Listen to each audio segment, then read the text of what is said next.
Oh, Canada. And oh, Canada indeed, because this is the deal that quote unquote Johnson wants. He wants a Canada deal, or a Canada plus plus, as it's often referred to back in the days, which very few people call it now. They just call it a Canada deal.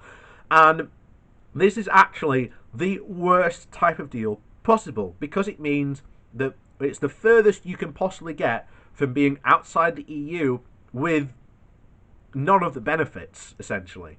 And the benefits we are going to lose, and that includes having access and full access to the EU single market. And as we have iterated time after time after time on this channel, even if we were to stay in the single market and customs union, it would still permanently damage the economy of this country by about 2%. This deal, which Johnson wants to do, would probably damage us by around 8 to 9%, and that's a conservative estimate. So that's best case scenario.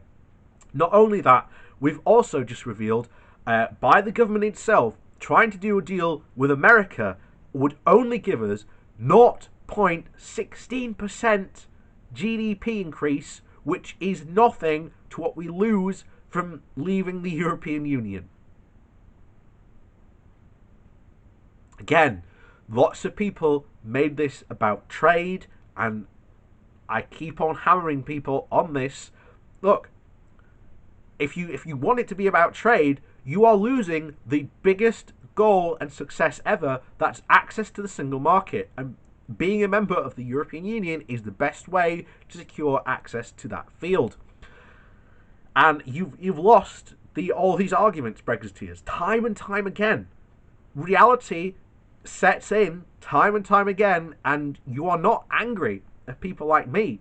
You're angry at me because I'm unfortunately pulling at the strings of the tapestry that has long since come unravelled. And at this point, there's no picture on the tapestry, it's just a blank tapestry, because even the government itself, try as it might, will not be able to mitigate any of the long-term damage and even permanent damage this will do to the UK as a whole.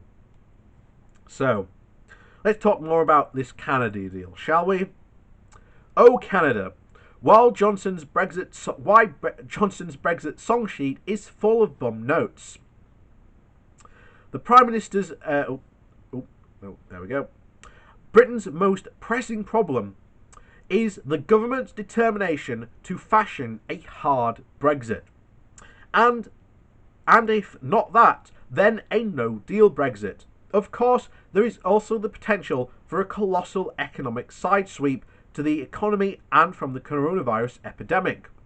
While the flooding has caused huge harm to towns and villages in the west of England and Wales, and the Treasury is preparing a budget that will probably disguise a limited piecemeal increase in spending, with exaggerated talk of government action to level up the regions.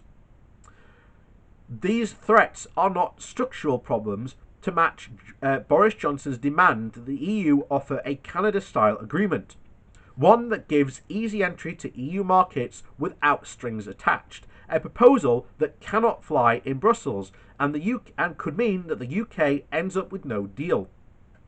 Johnson says that unless the EU negotiator Michel Barnier sits down to consider the UK proposal seriously and embarks on talks in good faith in the upcoming months, Britain will walk away as early as June. There is no explanation in the government's official negotiating mandate, published last week, that addresses why the EU should want to offer Britain near zero tariffs on manufacturing or agricultural products, zero fees and charges, and permanently suspend any quotas that apply to non-EU countries.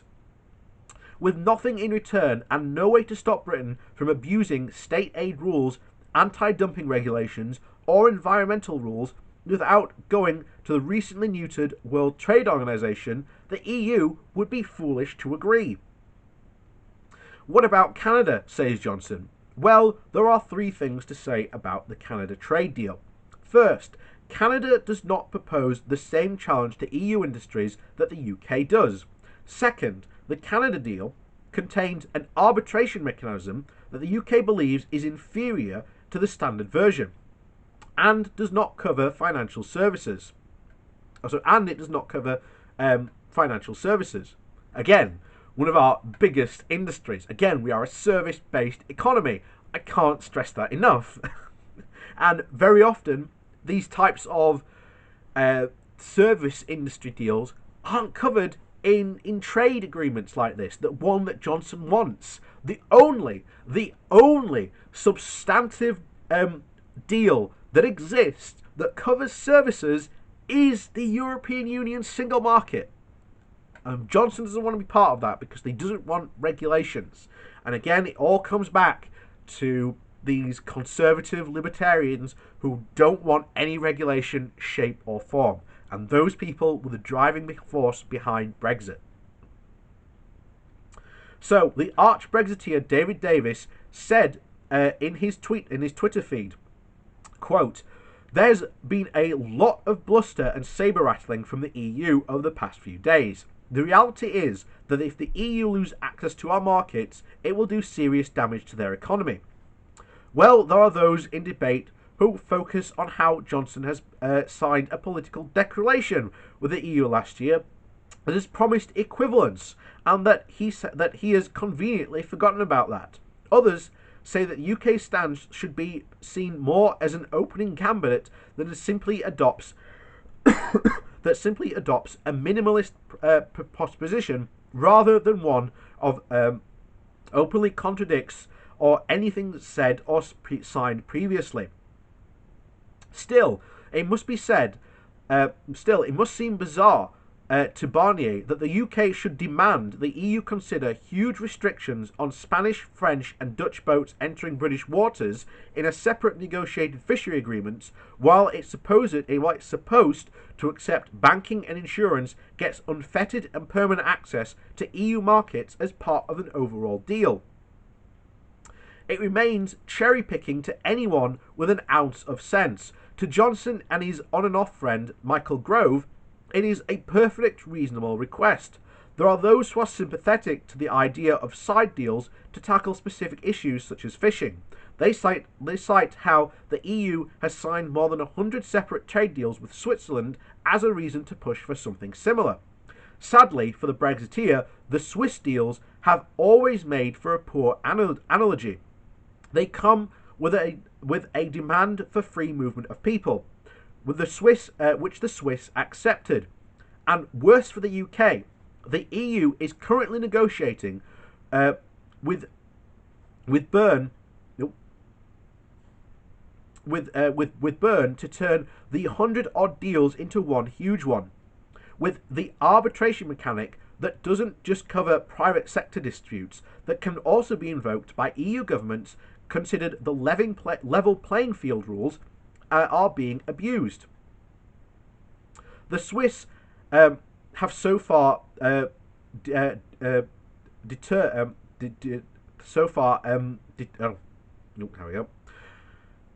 demurred. Their punishment has been swift and severe. Brussels has cut off EU investors access to the Zurich and Bern stock markets. All of this before we address the Northern Ireland Protocol, which demands checks on goods at the border between the region and the British mainland. It is described by local politicians as a betrayal, or Johnson's starting point that the UK should have the right to adopt or modify its labour laws, and the same for environmental legislation. Grove says he will honour the protocol to further a deal with the EU. Others in the cabinet make noise about signing a deal, then ignoring the protocol, in the hope that Brussels will be ground down by Whitehall's deliberate foot dragging and eventually abandon a Northern Ireland customs border. The Swiss example says this is wrong-headed and that a no-deal Brexit, or the most basic, hardest of Brexits, is where the Conservative Party is taking Britain.